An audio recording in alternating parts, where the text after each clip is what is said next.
Hola, buenos días. Bienvenidos una vez más a el podcast Página 2 de la Prensa. Hoy es viernes 16 de septiembre, el quinto día de la audiencia del caso de Brecht. El tema del que vamos a hablar hoy indiscutiblemente. Considerado el caso emblemático de corrupción del país. Y para ello tenemos a dos invitados especiales. Sol Lauría, periodista y miembro de la Unidad de Investigación de la Prensa, fundadora de Concolón, periodista rockstar de Latinoamérica y de aquí y más allá. Rodrigo Noriega, abogado, columnista, asesor, eh, un hombre bastante famoso en la televisión y de todo lo que tenga que ver con temas de opinión, de asuntos jurídicos y de temas del país, de la agenda nacional. Hoy viernes la audiencia entra al quinto día. Continúan con la lectura de la vista fiscal, son más de 800 páginas, 840 páginas, y si se suman los anexos son alrededor de 900.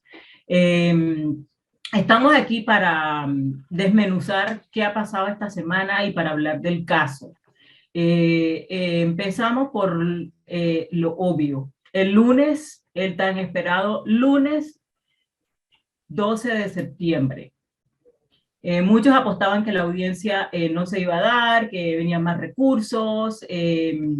Vimos por televisión cómo los abogados intentaron parar el proceso. La jueza tuvo que lidiar con 11 recursos y entre nulidades, impedimentos. Yo quiero que ustedes me comenten un poco el balance de ese primer día. ¿Qué piensan? Gracias, Eliana, gracias, Sol, gracias a la prensa por este maravilloso podcast. Yo creo que el primer día fue el día como de susto. No sabíamos, nadie sabía qué iba a pasar. Si la audiencia iba a seguir, si la audiencia la iban a parar. Recuérdense que los equipos de abogados defensores habían interpuesto habeas corpus, habían interpuesto todo tipo de recursos y cualquiera de esos recursos pudo haber parado el juicio. La juez Valoisa Martínez estableció un tono serio, un tono objetivo, imparcial del procedimiento. Respondió, creo yo, que bastante coherentemente los recursos presentados. Respondió de forma bastante responsable el recurso de habeas corpus, porque dijo, aquí no hay nadie detenido. Yo perfectamente puedo entregar copia del expediente y no hay ningún problema y seguimos con la audiencia. Porque normalmente el habeas corpus paraliza el procedimiento y ella hábilmente dijo, bueno, en forma correcta, la interpretación del habeas corpus es liberar gente, aquí no hay nadie preso, así que seguimos con la audiencia. Creo que lo más importante de todo, Eliana y Sol, es rescatar dos puntos, en mi opinión. Primer punto, que el órgano judicial ha efectuado un ejercicio de transparencia que debemos reconocer y que debemos exhortar que se mantengan todos los casos de juicios de corrupción de alto perfil. Esa transparencia de que en vivo, en directo, a través de medios tecnológicos, a través de los canales de televisión, podamos ver y escuchar los argumentos y los debates del juicio es maravilloso, un bálsamo para la democracia. ¿Por qué? Porque si no, pasaría lo que sucedió en el caso de los pinchazos, que salía un abogado defensor decía una cosa y luego salía un fiscal o un querellante decía otra cosa. Y bueno, lo que teníamos era eso. El registro periodístico era eso. Fulano dijo esto, Mengano respondió que no, y el caso sigue mañana. Pero ahora con este sistema, el debate periodístico es de contenido. De contenido. Hablamos de las donaciones políticas, hablamos del lavado de dinero, hablamos de los delitos de corrupción. Se están hablando de cosas sustanciosas. Y eso es lo positivo de esto, y esto lo quiero reconocer. Y el segundo punto, brevemente, es el respaldo que el órgano judicial le ha dado a la juez Valoisa Martínez. Créame, este juicio no estaría ocurriendo de no ser porque la presidenta de la Corte, María Eugenia López Arias, está respaldando muy activamente a la juez Valoisa Martínez. Esta es una juez que no tenía transporte y la Corte le ha puesto transporte, le ha puesto protección, le ha puesto recursos humanos, le ha puesto recursos financieros a su disposición para poder llevar adelante este juicio. O sea, es un mensaje de que efectivamente el órgano judicial quiere que se haga justicia. Sol. Sí, lo veo similar. Hay que tener en cuenta que primero la vimos a la jueza muy entera, con un temple realmente llamativo. Imaginemos todo lo que está sucediendo detrás de escena, digamos. Correcto. Acá, para poner esto, hay exfuncionarios, exministros de las pasadas 3 administraciones. Fueron 3 presidentes que dieron a Odebrecht obras de más de 10.000 millones de dólares con sobrecostos de 2.000 millones que están implicados en esta causa. Son los 3 partidos más grandes del país, o sea, es un caso gigante. Solo la vista fiscal tiene casi 1.000 páginas, el expediente tiene cientos de tomos, y es cierto algo que dijo la magistrada López, que es que Panamá no estaba preparado para un caso De alto grande. perfil, sí, tan grande.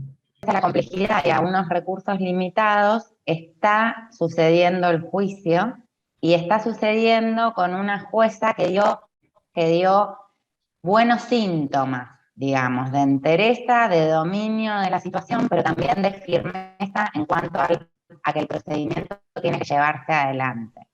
Y esto tranquiliza mucho, sobre todo en un momento como este, donde las desconfianzas en las instituciones tienen porcentajes, diríamos, alarmantes para la vida democrática. Hay de 70 a 100 a 90% de desconfianza en todas las instituciones, incluida la justicia en Panamá. Realmente que este caso suceda, que avance, yo diría que no es que sea prioritario, es que es elemental, digamos. Este caso tiene que continuar y tiene que haber consecuencias, porque ya hemos visto muchos casos de alto perfil donde nunca pasó nada. Y este caso, que es muy evidente porque las evidencias son monumentales, estamos escuchando la vista fiscal en estos días, pero quienes hemos podido conocer, investigar, incluso leer sobre el caso en diferentes publicaciones periodísticas también, entendemos que las evidencias son rotundas. Okay. Justamente el lunes ocurrió algo que no vimos venir, entonces, que nos sorprendió a todos. La prescripción del delito de corrupción, específicamente para Fran de Lima, pero obviamente eso cobija también a Jaime Ford y a Jimmy Papadimitriou, que también estaban señalados por ese delito. Rodrigo, ¿qué pasó ahí? ¿Cómo llegamos a eso? Bien, Eliana, yo creo que es muy importante esta pregunta, porque mucha gente quedó congelada cuando vio esto. Lo que pasa que lamentablemente el delito de corrupción de funcionarios públicos, en términos sencillos, soborno de funcionarios, la coima de funcionarios, tiene en Panamá una pena muy baja, una pena básica de máxima de 4 años.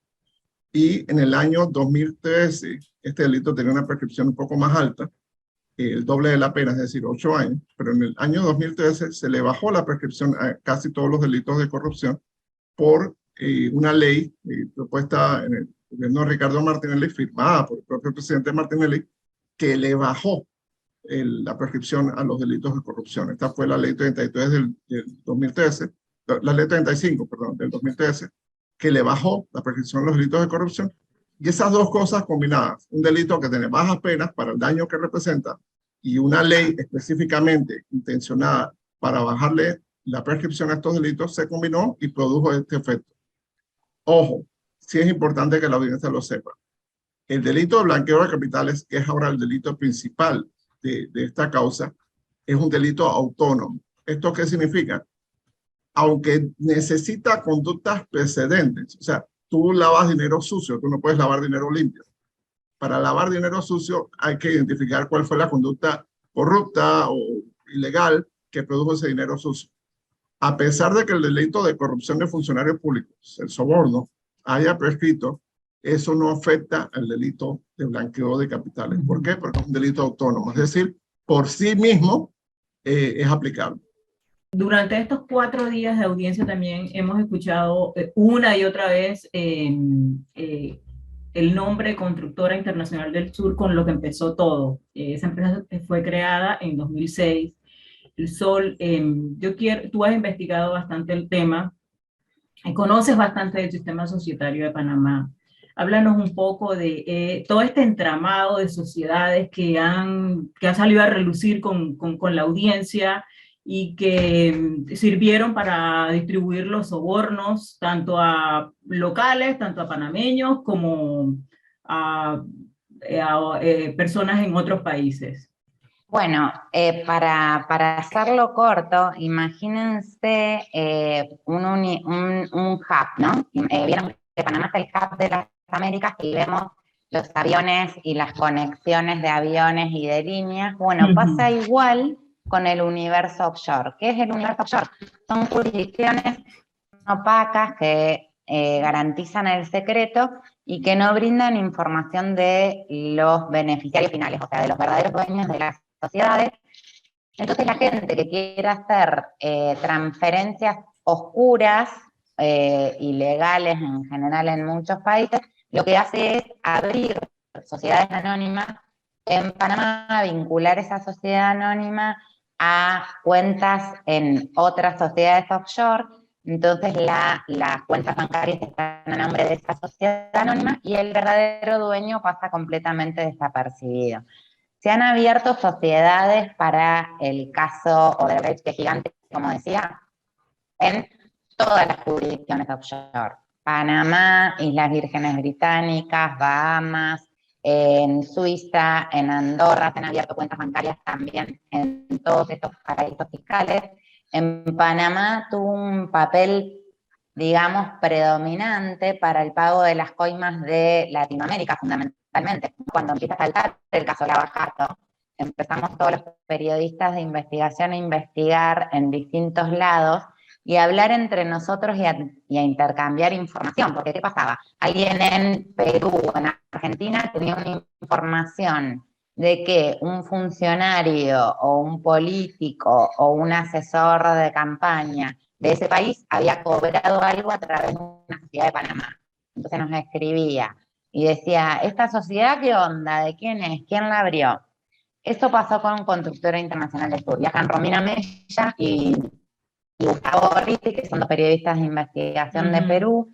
Ellos viajaron a Curitiba en 2005, tuvieron entrevistas con, recordemos que el caso empezó en Curitiba como un caso de lavado de autos, sí. Realmente era así. Un oficial de la Policía Federal de Curitiba les dice, ¿ustedes conocen Constructora Internacional del Sur? Y ahí les suena.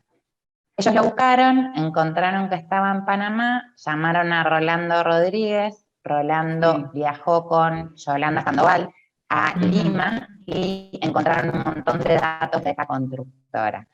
¿Qué era lo curioso de esta constructora? Era una constructora que nunca había construido nada, ni con legos, digamos, ni con rafting, ni con tablitas de madera, y que había recibido 47 millones de dólares que había repartido en distintas cuentas de funcionarios vinculados al caso fundamentalmente de Petrobras, un caso de corrupción que está vinculado obviamente con el caso de Odebrecht, y empezaron a descubrir pagos desde esta cuenta de constructora a distintos funcionarios de Brasil inicialmente. ¿Qué pasaba con esta constructora? ¿Quién era la figura de la constructora? El primo directo del expresidente Ricardo Martinelli Francisco. Entonces fue una sociedad que se abre en Panamá para pagar sobornos y que también dejó en evidencia la relación tan estrecha para el mal que tenían los Martinelli con Odebrecht, ya desde muy temprano, digamos, ¿no? Para la constitución de las sociedades, obviamente ha sido clave el papel de los abogados. Hemos visto que una y otra vez se mencionan a conocidas firmas de abogados, Rodrigo. Hablemos un poco del papel de los abogados en la trama. Eliana, es terrible. Sí, es totalmente terrible. Y los bancos también, por ahí. Exactamente. Es terrible escuchar el nombre de las grandes firmas de abogados de Panamá, no todas, pero sí la gran mayoría, involucradas en este escándalo, y la complicidad de los bancos. Porque en el caso de las firmas de abogados, no tengo por qué defenderlas, ellas tienen su departamento para defenderse. Hasta el 2011 no había política en Panamá de conozca a sus clientes. Ellas básicamente hacían sociedades anónimas, las vendían y se desconectaban de eso, que les pagaran sus honorarios anuales y cambio fuera. Después del 2011 se estableció una política que conozca a su cliente y muchas de las firmas en este caso, te das cuenta cuando leen las indagatorias, perdón, leen las declaraciones juradas de los abogados que hicieron las sociedades, dicen, bueno, es que mi cliente era en realidad un banco suizo, o era un fideicomiso belga, o era no sé qué. Entonces, o mi cliente era uno de los hermanos Martínez Linares y obviamente son personas empresariales y de mucho respeto, mucho reconocimiento en el país y yo no tenía por qué sospechar nada.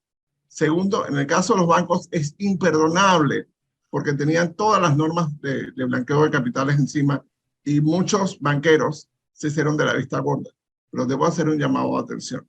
Aunque hay algunos banqueros imputados en este caso, muchas de las grandes cuentas de Odebrecht y de las coimas en los bancos panameños necesitaban la autorización de la junta directiva del banco.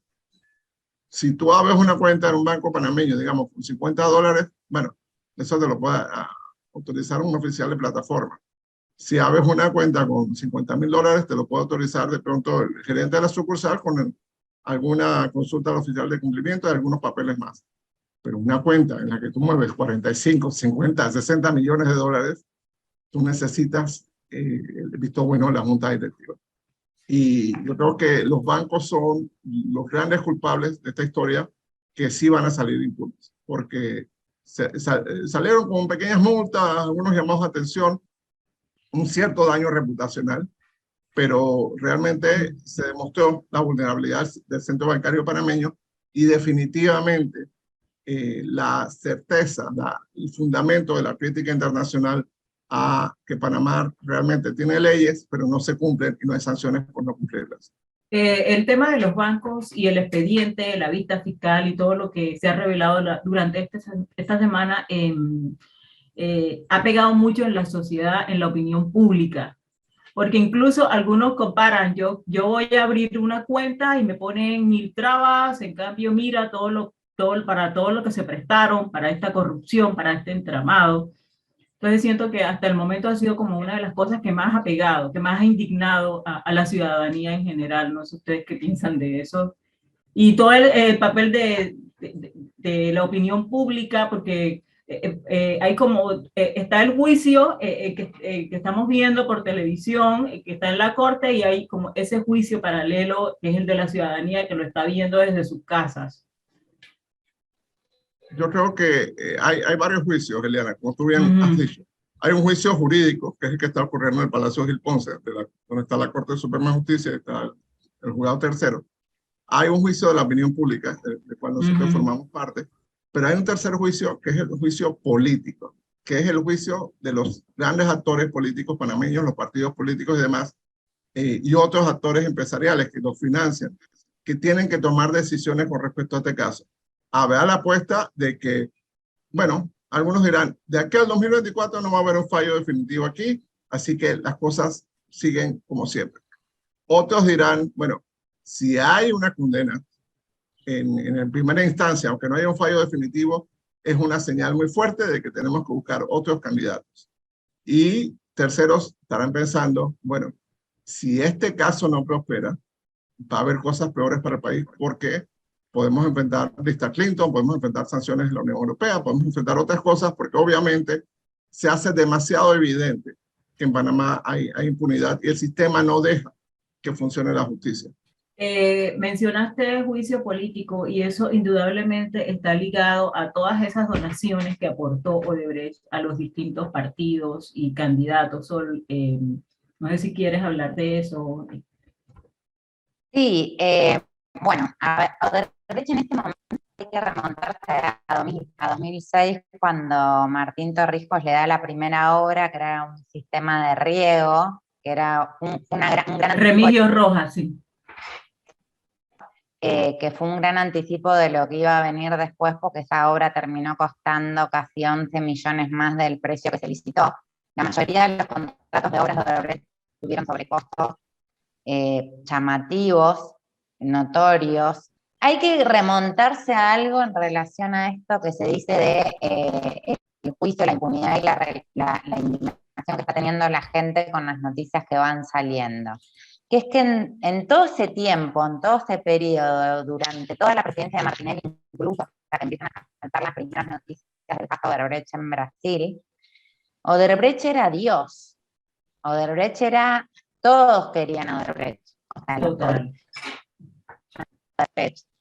Todos los lobistas amaban a Ravelo, todos lo recibían en su despacho. Tenía una oficina en Torre de las Américas a los que iban todos los diputados. Jaime Lazo, por ejemplo, contó cómo él le presentó a Poppy, a Baby Valderrama y a Poppy Varela, y ellos iban a facilitarles a Odebrecht toda la operatoria en las obras de construcción de Curundú y en las obras de construcción de Colón, donde además de los sobrecostos, de hacer obras que no cumplieron la promesa que vinieron a hacer, también Odebrecht tomó el control social, tomó funciones del Estado porque puso su propia policía, hizo alianzas con pastores evangélicos, pagó a todos los líderes sociales para que poder construir tranquilo. O sea, Odebrecht era Dios en Panamá. Después vino todo lo que vino, se empieza a conocer la verdad, se empieza a entender que es un caso paradigmático de corrupción transpartidaria,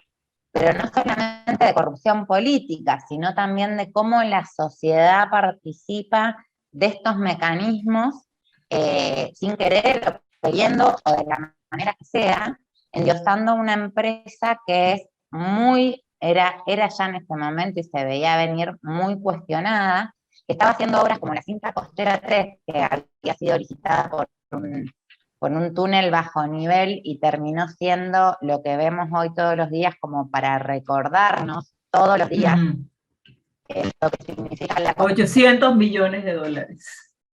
Exacto, terminó costando mucho más de lo que se prometió y no cumplió la promesa que venía, de lo que venía a resolver, que era el tranque.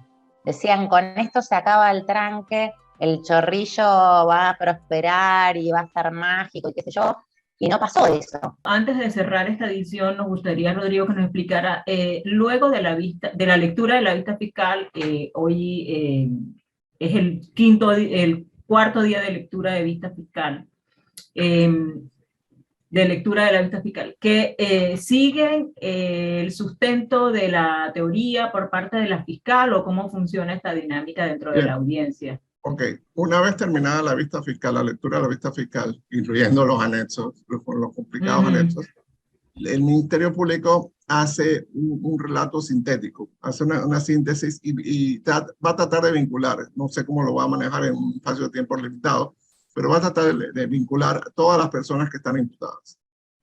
Fulano hizo esto, me imagino que lo va a hacer por orden cronológico. ¿Eso podría tomar otra semana o...? No, esto tiene que ser una cuestión de horas. Y luego de eso, de este relato del Ministerio Público, cada abogado defensor va a tener por cada imputado media hora. O sea que estamos hablando 49 50 imputados. Sí. Más la persona jurídica, estás hablando solamente allí 25 horas de relato que serían equivalentes a 3 días. Así que eso va a ser toda la próxima semana. Si eso termina, el próximo viernes, termina todo ese alegato, todas las partes, entonces la siguiente semana sería el cierre de la audiencia. Recordemos que tiene que hablar la querella. La querella representa al Estado panameño, que es la gran víctima. El abogado Muñoz Pope. Muñoz Pope representa la querella. Entonces, él también tiene que hablar. Y es muy importante lo que él diga porque él representa al Estado panameño. El Estado panameño tiene que interponer esta querella por 2 razones. Por una razón muy simple. Si no querellas, no puedes recuperar los fondos. No puedes perseguir individualmente a cada persona por los fondos que manejó, por la quebra de capitales que hizo, etc. Y segundo, hay un tema también de imagen nacional e internacional del Estado. El Estado tiene que demostrar que activamente está persiguiendo este delito. Así que esperemos, el alegato de él va a ser bien interesante también. Una vez todo esto transcurra, entonces la juez puede tomar disposiciones en la misma audiencia preliminar, decir, voy a hacer esto, esto y esto, o se puede acoger a un periodo que el Código Judicial establece, que es mínimo de 30 días, pero puede ser mucho más, Yo pienso Ok. que de ser un llamamiento a juicio, podríamos tenerlo a final de año, principio del otro año, porque esto es un expediente de 1.100.000 páginas y bueno.